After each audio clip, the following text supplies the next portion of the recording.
Welcome to the Slop Temple. We pray this video helps. You begin by choosing a clip that naturally repeats. Pick 6 to 15 seconds if you want seamless playback. Once done, frame your subject centrally and keep motion predictable so the loop reads as continuous.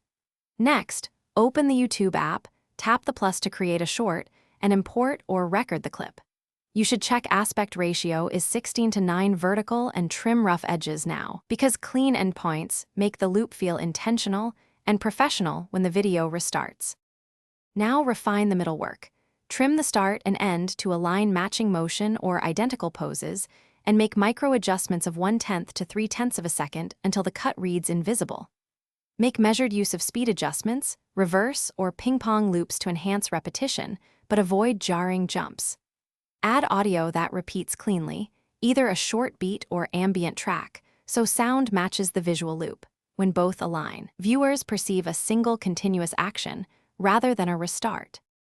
Finish by previewing your short on loop playback at full resolution. Watch several repeats to spot stutter, drift, or audio misalignments.